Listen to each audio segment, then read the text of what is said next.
Do me a favor, pick up the watch that you're wearing right now. Look at it. Why is it on your wrist? Not the polite answer, not the version that you'd give to a coworker who asked, like the real one, the one you'd only tell yourself. Most of you don't know. Maybe you do. Don't feel bad. Neither did I. For like years, I bought watches, I sold watches, I wore them, I loved them. And if you'd cornered me at like a dinner party and asked why, the best I would have given you was some sort of like a vague answer about craft or history or aesthetic. Maybe it would have sounded smart. It would have been almost completely useless. Now, today, I'm going to give you the two words I wish someone had handed me 20 years ago. Two words, once you have them, will change every watch decision you make, I hope, for the rest of your life. And they're not new. I'm stealing them. I'm stealing them from Aristotle. Told you I liked history.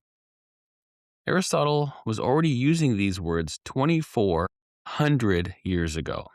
Hedonia and Eudaimonia. Now stick with me. By the end of this episode, you will never look at your collection the same way again.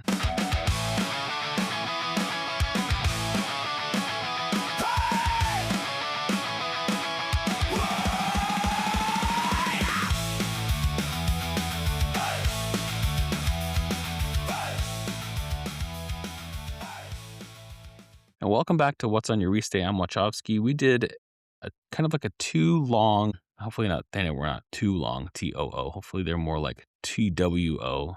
Too long single brand deep dives back to back. We covered Chopek and we covered Dornblut. The response on both of those it was remarkable. I had people reach out to me that I had no idea were listening to this. And so that's pretty humbling. Today, I'm going to pull back a little bit. I want to zoom out. I want to talk about something underneath all of these brands, something that's underneath all of the references, something that's, I think, true to this entire hobby, whether you own one watch or 100 watches. The philosophy episode is what I'm going to call this. So pour something, settle in. I think we're going to get to think out loud a little bit more. So segment one, we're going to call two words, 2,400 years old.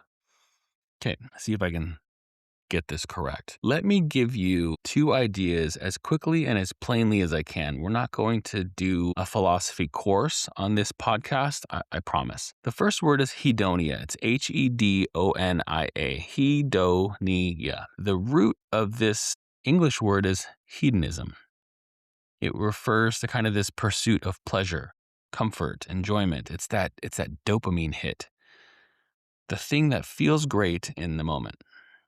If you eat a piece of really good chocolate, the experience of eating it is hedonic. If you wear a sweater that's soft and warm, that's hedonic. If you put on a watch that makes you smile every single time that you look down at the dial, just because it's beautiful, that's hedonic. Pure pleasure, pure enjoyment, pure now. The second word is eudaimonia. It's a little bit harder to kind of translate. It's spelled Eudaionia. Eudaimonia. Now you might hear it say eudaimonia. The literal Greek translation kind of roughly means good spirit or flourishing soul. Modern philosophers usually translate this as human flourishing and the pursuit of meaning, purpose, identity, or just kind of like a well-lived life. If you spend years getting good at something, for example, like learning to play an instrument, the satisfaction of that journey itself is eudaimonic. If you raise a child, the experience of doing it is eudaimonic. Not because every moment is pleasant. We know that they're not. Doing things that are hard is riddled with impossible tasks, but small impossible tasks that slowly we make possible. So because the whole shape of it kind of matters. If you wear a watch that your grandfather wore, every single time that you look at it, what you feel is eudaimonic. It's not just pleasure. It's not just this sort of dopamine hit. It's a connection to continuity. It's another link in the chain It's another rung, and it's a piece of who you are. So Aristotle's argument here, and we're kind of sprinting through 2,400 years of history here, and so forgive me, and just know that this is kind of more of a survey. If I was teaching this at the university or a doctoral level course, and we weren't doing a deep dive, this would be a survey course of just kind of quick overview, right? And this is the part that I want you to understand. It's not that hedonia is bad; it's incomplete. And a life that is only pleasure is a pretty thin life. A flourishing life requires something that has meaning to it. And it requires these things that you kind of add up to something else. And that requires eudaimonia. And so that's the distinction, that ancient distinction between fun and meaning, between now and the whole, between feeling good and being you. And this is kind of the most useful frame I think I've ever found for thinking about why we buy watches. And it doesn't just apply to watches, it applies to everything. If you're a hobbyist and you're in this space, you probably have other hobbies as well. Maybe this is your first or second love or whatever, but it's up there with others. Maybe you collect other things. Maybe you have EDC type stuff and carry things. Maybe you're into photography and you have cameras and lenses. Maybe you're into music like I am and you have instruments, for example, right? So let me kind of show you why I think this sort of framing makes sense to me, and then we're going to get into some of the other stuff. So segment 2, we're going to reference this as the hedonic watch. Okay. Now, let's be very careful here, because I think there's this moment where someone might see this era or this space, the hedonic watch, or the people who do that, as this sort of villain that we need to that this segment, is about hedonia is evil. It's not. It's just another side. I'm gonna do my best here to defend it as explicitly as I can. So let's start with hedonia, because I want to make sure, again, I want to be crystal clear that we're not going to turn hedonia into the villain of this episode. That is not my goal. There's nothing wrong with buying a watch because it's fun. Think back a few episodes ago, right? I talked about the Studio Underd0g, the Watermel0n. We hit on that one. That is a pure hedonic object. You don't buy a watermelon because of its place in the lineage of horological history. Well, maybe in the future it will be, but for now, we're doing it because of the way that it makes us feel on the front end. You don't buy it because of its movement architecture, for example. You don't buy it because of who designed the case. You buy it typically every single time because when you look at it, you smile. And that is the entire reason. And I'm going to justify this by saying that is enough. A Mr. Jones watch with a swimming pool dial and a tiny rubber duck for a minute marker. Hedonic. A Zelos with a meteorite dial. Hedonic. The G-Shock that you grab when you go to the beach because it doesn't matter if it gets sandy. It's hedonic too. What the vintage Casio F91W you wear because it costs $15 and you love the typography of that. Hedonic. These are legitimate watches and they make life better. They make wrists better. They make the world more fun. And in a world that asks us to constantly be serious, to be efficient, productive, optimized, owning an object whose entire purpose is to bring you a small, daily hit of joy is not just allowed. I am giving you permission, and I'm actually making the argument that it's necessary. Hedonia is real. Hedonia is good. Hedonia is part of being a human. So if you have a collection that includes some watches that are just pure fun, that have no deeper meaning, that you didn't inherit from someone, that don't connect to any milestone, that you just love because they are delightful, congratulations. You're not failing at this hobby. You're practicing it, I think, correctly. The watermelon on your wrist on a Tuesday because it makes Tuesdays better than Tuesdays would be otherwise, that's the entire game. And anyone who tells you otherwise has gotten lost somewhere along the way. That is hedonia. So hold it lightly, enjoy it freely. Now let's talk about the other side. Segment 3, we're going to call the eudaimonic watch. Now, the other word, eudaimonia, some people are going to say eudaimonia. You already know what a eudaimonic watch is because you've been listening to this show. Episode 3 was literally, without me having the vocabulary for it, the eudaimonia episode. The watch from my brother, the dial from my great uncle, the Smiths that, I held my son with, the Grand Seiko I cut the middle daughter's cord with, the Laurier I held my youngest daughter with for the first time. I'm not going to retell those stories. I think I told them once and they're there. but I want you to notice something about all of them. None of those watches were chosen because they were fun. They didn't make me happy in a hedonic sense, at least not primarily. They made me happy in another sense, or in another sense, the sense where when I look down at my wrists, I see a thread that runs through them from where I came from, through the people that I love, to who I am right now and who I hope to be in 20 years from now. The eudaimonic watch is not just an object. I think it's a marker.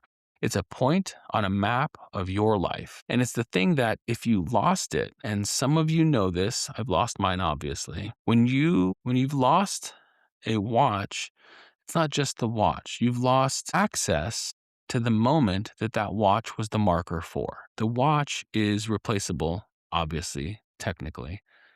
The marker is not. And here's the part that I find genuinely beautiful about this idea. A watch can become eudaimonic over time, even if it started purely hedonic. So you buy a watch because you love how it looks. Pure hedonia. Cool. Wear it, rock it, enjoy it. Shoot the wrist shots off on the internet all over the place. I'll hopefully like them. When you wear it on a trip, you wear it on the night you proposed. You wear it in the morning your kid was born. You wear it through a difficult year. And somehow, every time you look down, there it is. And by the time 5 years have passed, that watch, the exact same watch, no different than the day that you bought it, has become a record. It has accumulated meaning. It has crossed over. That is, by the way, exactly what happened with the modern Zenith Pilot I've talked about. I bought it because I loved how it looked. Hedonic decision. Then it became the watch I wore the time I started this podcast. Through some really hard moments as well in my life. Through some really good ones. And now it's a couple years old. And it's a watch I would have a very hard time selling. Not because of what it is, but because of what my life and what I have made it by wearing it. Now, every watch in your collection is somewhere on that spectrum, I think, between hedonia, fun, no deeper hooks, and pure eudaimonia, meaning, identity, continuity. And most of them are moving along that spectrum as you live with them. Now, this is the caveat, if you let them live with you. Sometimes we catch watches and we do this thing called catch and release. I do it too. I'm guilty of it as well. I never give them an opportunity to become part of the family, right? And sliding toward that meaning, I think that is what wearing watches actually does. Again, if you give them the opportunity. Segment 4, I'm going to call the trap. And boy, oh boy, does this go both ways. Here's where it gets, hopefully, useful for you. Because the trap with these two ideas is not, picking the wrong one. The trap is being only one. So let me describe what I think is each failure mode as it looks like in this hobby, because I've seen both of them up close. And in truth, I've lived both of them up close. And I kind of want to show something that's, I think from my perspective, some of my failures as well. So failure mode 1 is a purely hedonic collection. This is kind of the collection the collector who might have 15 watches and none of them mean anything. They were all bought for this dopamine on the hunt. They were the thrill of the new release. They were the reward chemistry of this amazing deal that they might have gotten. And each individual purchase maybe felt great. The watch arrived, they wore it for a week, the dopamine fell off, and then they started looking for the next one. And you can do this for years. There are collectors that just continue to do this. You can do this on a small budget, buying micro brands after micro brands after micro brands. You can do this on a massive budget, Patek after Patek, right? The pattern is the same. Each watch is a hit. The hit gets shorter. Eventually, you have a box full of beautifully made objects that you can't remember why you bought a single one of them. That is hedonia without eudaimonia. And it is, in plain English, consumerism dressed up as a hobby. The watch industry is honestly more than happy to keep selling you the next thing if this is your pattern. And if there's, I would say, again, there's nothing morally wrong with this, but there is something empty, I argue, about this. And eventually the most dopamine-hungry collector will start to feel what I'm talking about. Now, failure mode 2, a purely eudaimonic collection. This is going to be more rare, but again, I've seen this. the collector who only buys watches that mean something. Every piece is a milestone. Every piece is a story. Every piece is a connection to someone, somewhere, some moment. And that sounds beautiful. And to be clear, I think it is beautiful, but there's a failure mode that's hiding within that. Every watch in your collection is heavy.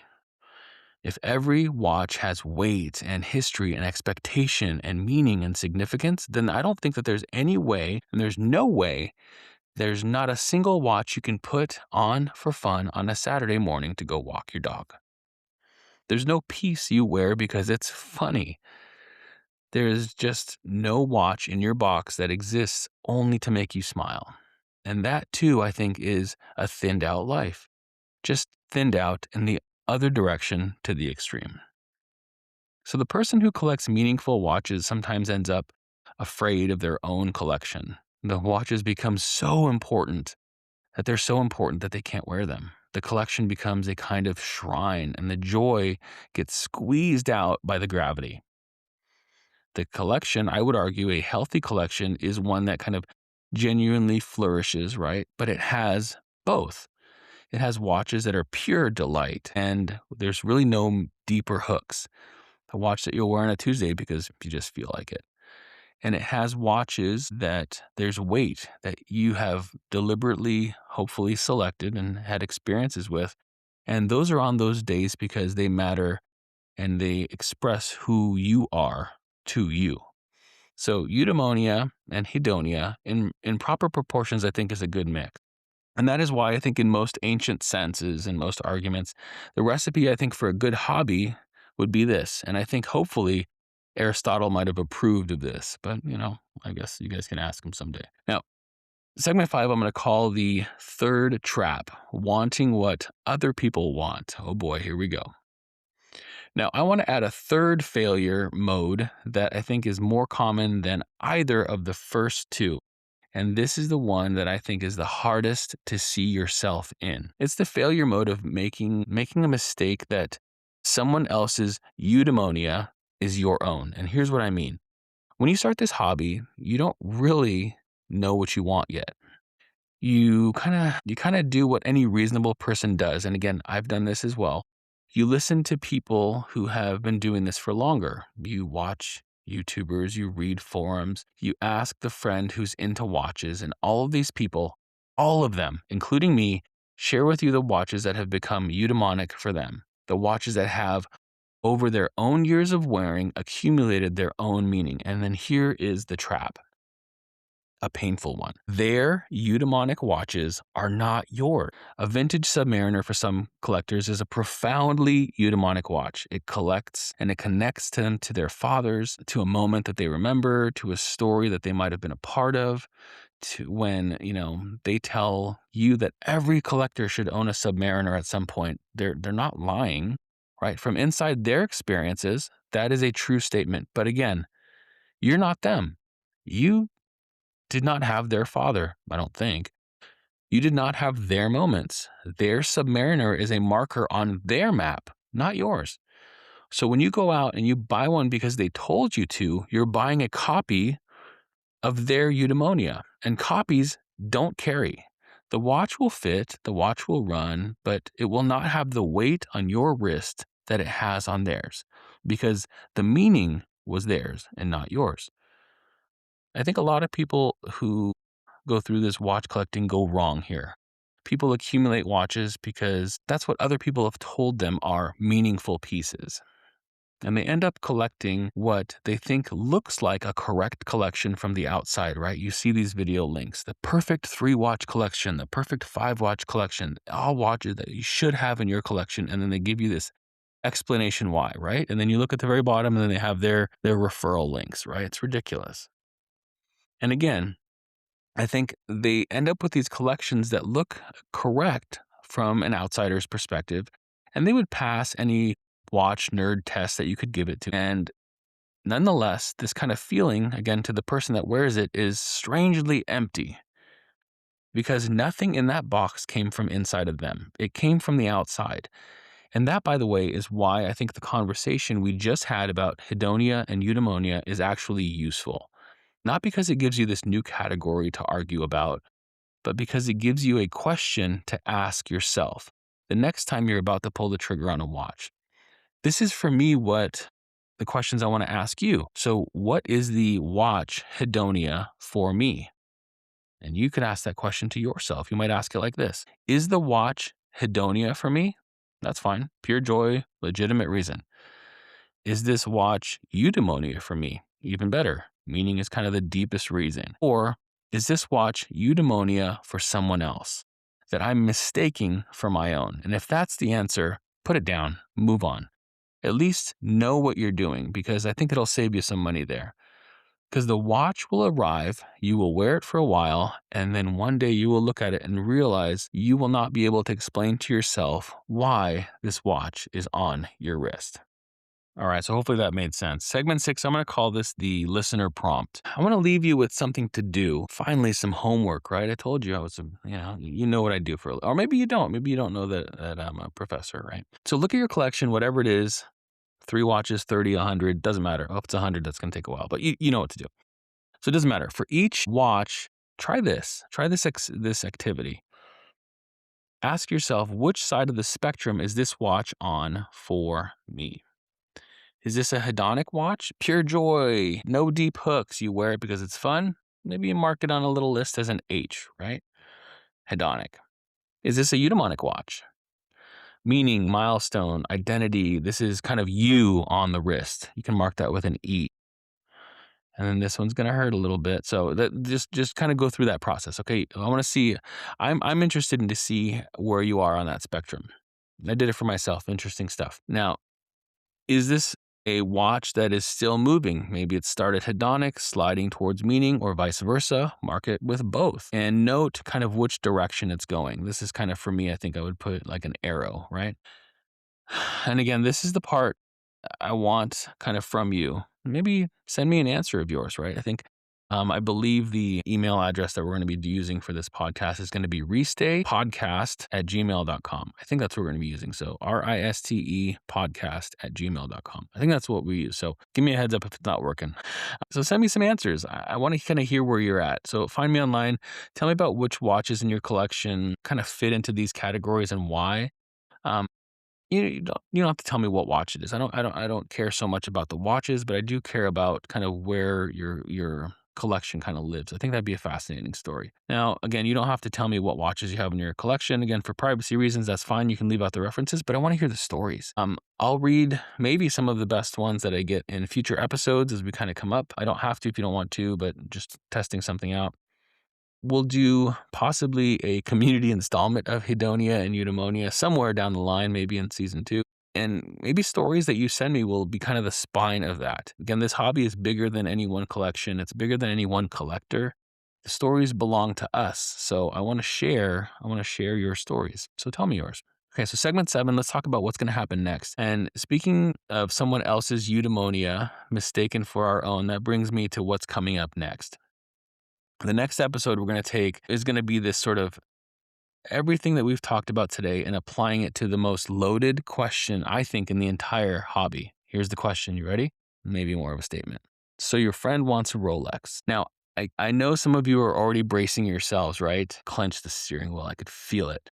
Because the watch internet has gotten deeply tired of the Rolex conversation. Half the takes are, Rolex is the only watch worth owning. And then the other half are like, Rolex is overrated. You should be embarrassed for wanting one. And both of those takes, I think, are bad. Both of them are completely useless to your friend that's asking you this question. Both of them ignore the actual interesting question. So the next episode is going to be something that'll be in line with what I think would be an appropriate response, or at least the thought process that should go behind it. So the next episode, we're going to do something, again, a little different. You hear that a lot. I'm going to tell you things that I've owned over my collecting life, several Rolex references, and specifically every single one that I've sold. I'm going to tell you, honestly, why, and not in the Rolex is bad kind of way, in the more Rolex is great, and here's what I learned anyway along the way. And what I'll do is I'll walk you through references, Submariners that lived in my collection and then moved on, a 36 millimeter that Explorer that was interesting, that looked like an Explorer, but it was an OP. A Sea Dweller that I added a comfort link to, and it was super comfortable, and I still sold it. a Pepsi GMT that I admired for years, and then have considered pulling the trigger on. And then because the pattern kind of turned out to be bigger than just Rolex, a vintage Peter Blake, for example, an Omega Seamaster, the couple that I've owned, the kind of standard references that are maybe kind of harder to find variants and so on, and a purple Blake that we have jokes with in my kind of inner texting circle. And what these watches kind of taught me about buying watches and selling watches, and also what I was told that I should be buying because of other collectors. We're going to talk about the psychology, I think, of wanting a Rolex, the brand recognition, the intergenerational continuity, the I've made it feeling, and again, using air quotes like I've made it. And the way that Rolex or the Rolex Submariner has become in kind of the modern world the shorthand for a good watch. And I think we're going to honor all of that because I think it's real and there's nothing wrong with that. And then we're going to talk about how to be a good friend to someone who tells you they want a Rolex without being a snob who lectures them about independent watchmaking. I'm trying not to be that dude either. I struggle with it myself, but just know that they're coming at it from a question. They're coming at it from sincerity, and they're coming to you because they trust you, right? This is going to be the conversation that I think a real friend would have over coffee or drinks or, lunch with someone that they genuinely care about and trust their opinion from. So because here's the answer I want to give you up front, and I think that's going to be where it's coming from. We're going to unpack it over an entire episode. And if a Rolex is going to be your friend's only proper mechanical watch, I get it. Like, genuinely, it is often exactly the right answer, actually. The reasons people have wanted Submariners for like 60 years are real reasons. But if your friend is becoming an enthusiast, if watches are becoming a thing in their life, then I would say, as someone who's been there, I think I understand why so many collectors eventually move on from the brand, especially modern Rolex. And that's the conversation that's coming up next episode. So after that, I think it's going to get really fun. I want to take you in the opposite direction, from the most recognized watches on earth to maybe a watch that almost nobody outside the hobby has ever heard of, from a brand that there's value in this large part and crazy recognition and kind of these teeny tiny little inner circles, to maybe a watchmaker whose entire value lives inside of you, invisible to anyone who passes you on the street. Same hobby, right? The completely opposite end of the spectrum. So I'm going to be talking about Rexepi, and it's Rexhep, and then again, last name Rexhepi, and it looks like Rexhep, but it's actually Rezep. So you're going to hear Rexepi, who runs a workshop in Geneva called Akrivia. And he arrived in Switzerland as a teenage refugee from Kosovo. He is, by most serious accounts, the most watched young watchmaker in the world. Watched as in like being seen and viewed. And his watches, small, beautifully finished, deceptively quiet, are the watches you wear when the entire point is that no one needs to know what's on your wrist. We'll be doing a deep dive on him soon, but I want to tease him before the Rolex episode. So Rolex episode first, and then we're going to get into our boy Rezep. And so that's the arc. I think the most recognized watch on the earth to the most quietly perfect one. And the question is going to be, which one is you? So that, my friends, is episode 10 of What's on Your Wrist Date. I cannot believe we've already gotten 10 episodes under our belt. If today's conversation reframed something for you, if you are going to walk around for the next week looking for watches in your box, and maybe you're going to look at them a little differently. That was the whole point.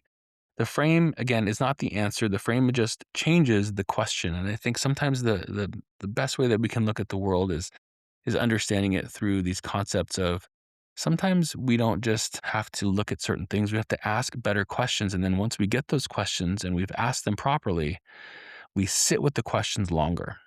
And so for those of you who are about to send me a story, thank you in advance. I'll read every single one of them, and hopefully the good ones, maybe the terrible ones too. Maybe they'll come up. Maybe they'll all come up in the future episodes if you give me permission.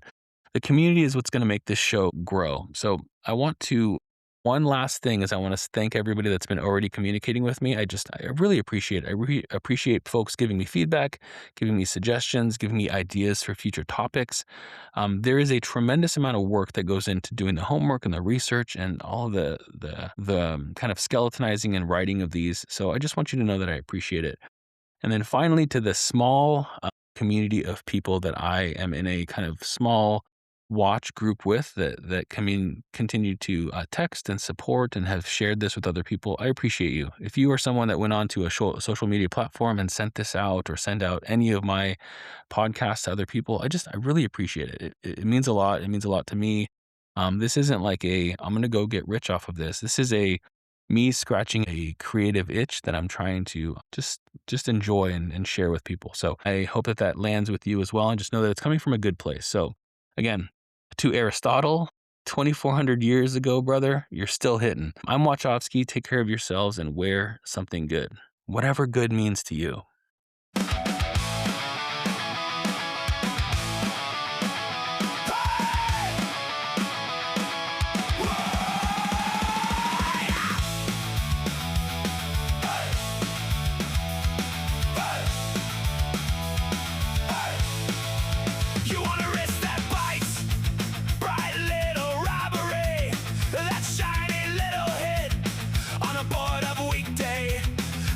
Cheap feel too. The first snap, that grin. A watch can save the night when the day caves in. A loud face, a fast pulse, a bezel like a dare. A little box of joy you strap and wear. But some ticks stay with you long after the rush. Names, miles, scars, and vows in a beaten up hush. Hedonia Eudaimonia, I want both on my arm. Hedonia Eudaimonia, one burns, one holds me warm. Fun for the fever, meaning for the bone. Hedonia Eudaimonia, build the whole damn home. Give me the beat a watch with the cracked up crystal face, the one that laughed with me through a ruined summer place.